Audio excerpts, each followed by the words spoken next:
말씀 톡톡. 주의 말씀 의지하여 믿음으로 그물 던져 믿는 자에게 능치 못함 없네.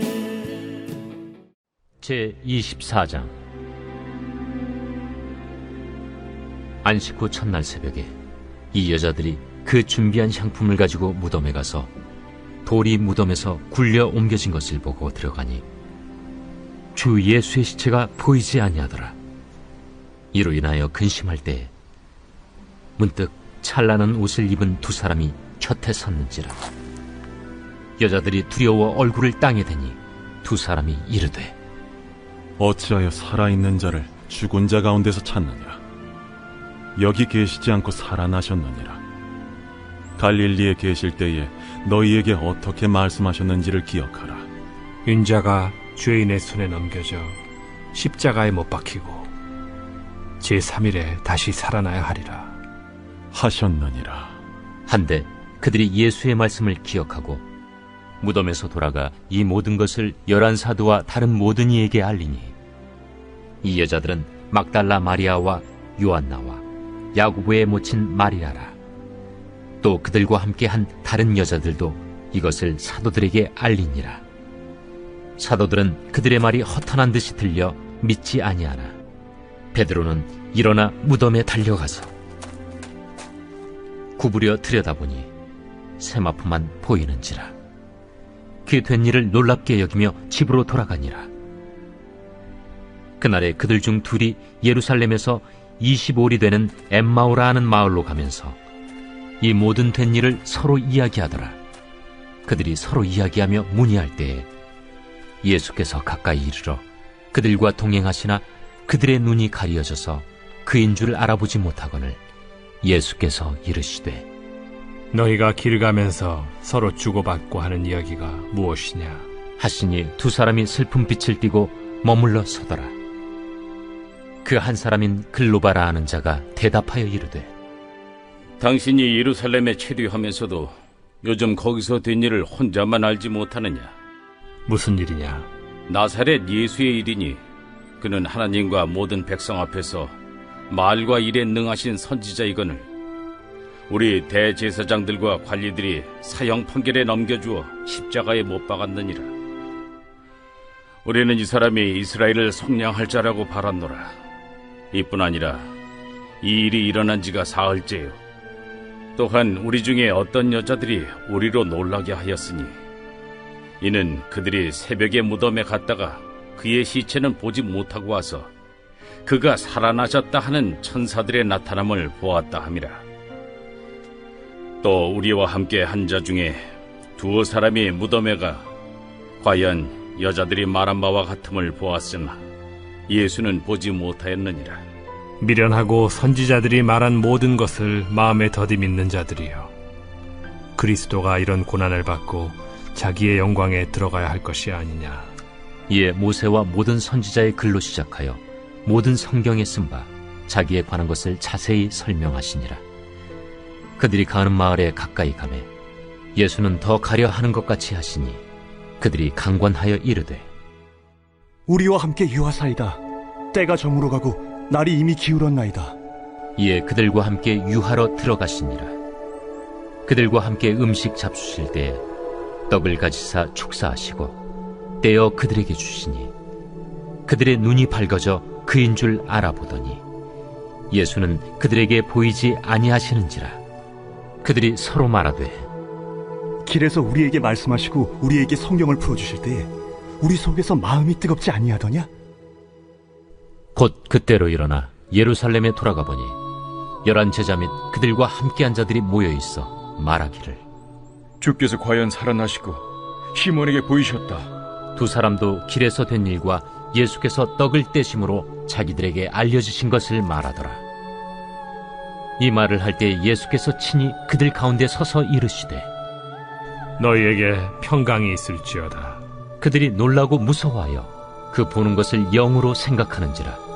예수께서 이르시되, 어찌하여 두려워하며 어찌하여 마음에 의심이 일어나느냐?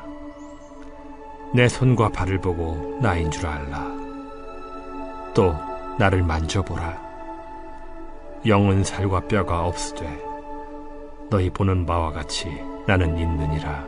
이 말씀을 하시고 손과 발을 보이시나 그들이 너무 기쁨으로 아직도 믿지 못하고 놀랍게 여길 때에 이르시되 여기 무슨 먹을 것이 있느냐? 이에 구운 생선 한 토막을 드리니 받으사 그 앞에서 잡수시더라.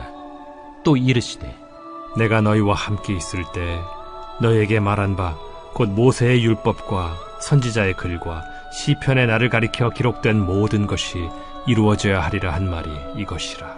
이에 그들의 마음을 열어 성경을 깨닫게 하시고 이같이 그리스도가 고난을 받고 제3일에 죽은 자 가운데서 살아날 것과 또 그의 이름으로 죄 사함을 받게 하는 회개가 예루살렘에서 시작하여 모든 족속에게 전파될 것이 기록되었으니 너희는 이 모든 일의 증인이라. 볼지어다 내가 내 아버지께서 약속하신 것을 너희에게 보내리니 너희는 위로부터 능력으로 입혀질 때까지 이 성에 머물라. 예수께서 그들을 데리고 베다니 앞까지 나가사 손을 들어 그들에게 축복하시더니 축복하실 때에 그들을 떠나 하늘로 올려지시니 그들이 그에게 경배하고 큰 기쁨으로 예루살렘에 돌아가 늘 성전에서 하나님을 찬송하니라. 샬롬, 여러분 반갑습니다. 하나님께서 오늘도 좋은 날 우리들에게 허락해 주셨는데 행복한 날 되셨으면 좋겠고요. 오늘 특별히 어린이날이네요. 어린이 있는 집 가정들은 또 어린이들과 함께 또 행복한 하루 되실 것 같습니다. 저희는 이제 어린이를 다 졸업해버려 가지고 어린이날은 아무것도 안 하고 그냥 편하게 쉬는 날이 되지 싶습니다. 오늘도 어디 다니시는 경우에는 또 안전하게 잘 다녀오시고 하나님 주시는 행복 가운데 가정을 잘 세워가시는 그런 날 되셨으면 좋겠습니다.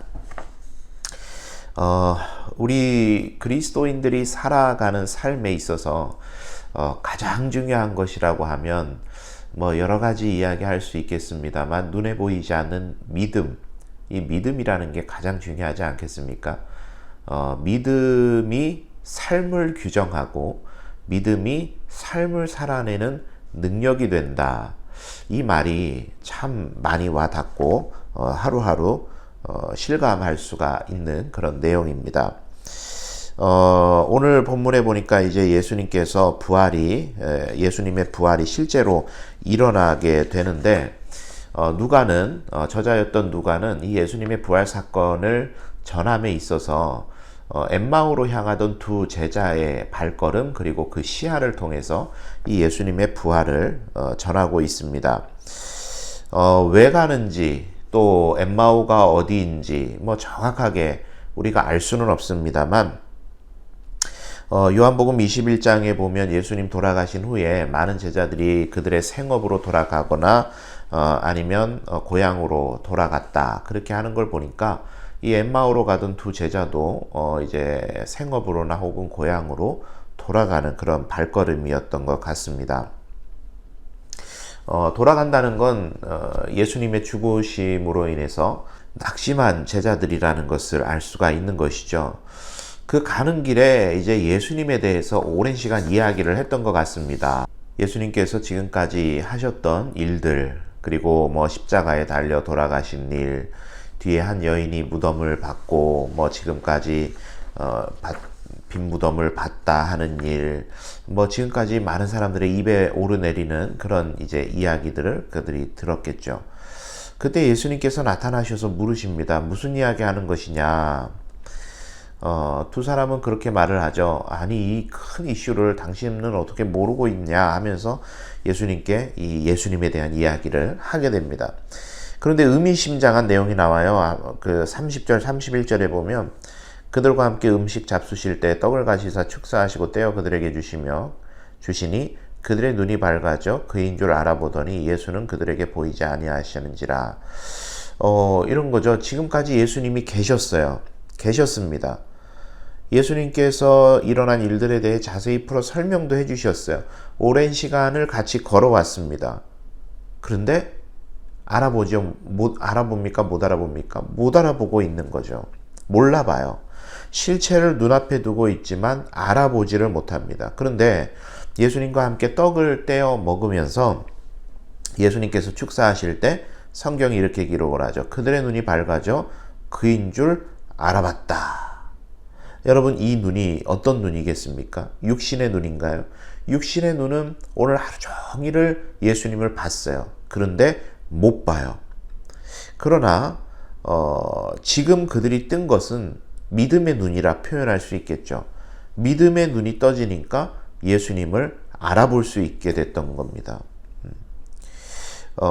믿음의 눈이 떠지지 않았을 때 그들은 삶의 낙심자였습니다. 인생의 낙을 잃어버리고 실패와 좌절로 고향으로 돌아가는 사람들이었어요.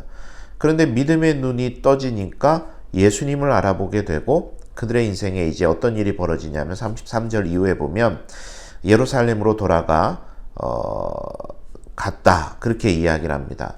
낙심자로 돌아가던 그들의 발걸음이 돌려져서 당시 복음의 전진기지였던 예루살렘으로 향하게 됐고 그곳에서 부활의 증인으로, 유추해 보건대 세상 끝까지 발걸음을 옮겨서 부활의 증인으로 그들이 살아가게 되었던 거죠. 그들의 인생, 엠마오로 가는 낙심한, 좌절한 그들의 인생을 뭐가 바꿨냐면 믿음의 눈이 그들의 삶을 바꾼 겁니다.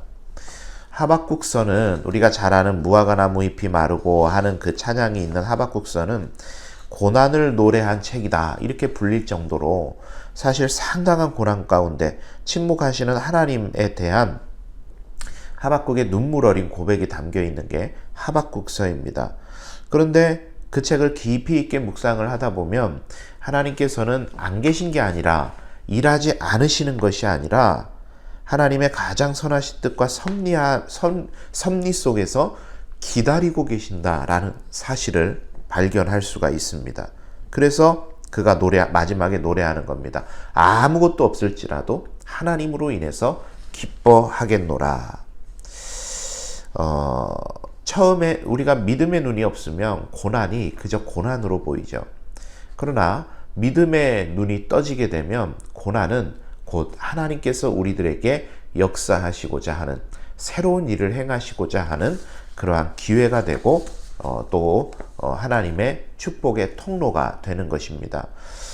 믿음은 삶의 능력이다. 이 말이 참 정확히 맞는 말입니다. 체험할수록 그렇죠.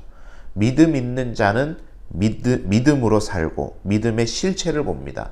그러나 믿음 없는 자는 헛된 것에 대한 믿음을 갖게 되면 그 인생이 참 어려워지게 되는 것이겠죠. 여러분, 여러분의 믿음의 대상은 누구인가요? 여러분의 믿음의 내용은 무엇인가요? 오늘 하루 우리에게 주어진 삶을 바라보는 우리의 시선은 육신의 눈인가요? 믿음의 눈인가요? 여러분, 그것들을 한번 곰곰이 생각하시면서 내가 당한 일들을 믿음의 눈으로 보면 하나님께서 보여주시는 새로운 지평이 열릴 것입니다. 오늘 하루도 믿음의 눈으로 사건을 바라보고 믿음의 눈으로 내 상황을 들여다보고 믿음의 눈으로 우리의 삶을 직시하심을 통해서 하나님께서 우리에게 주시는 은혜와 응답 가운데 나아가시는 여러분 되셨으면 좋겠습니다. 오늘 하루를 주님께 부탁드립니다. 좋은 하루 되시고 내일 또 만나 뵙겠습니다.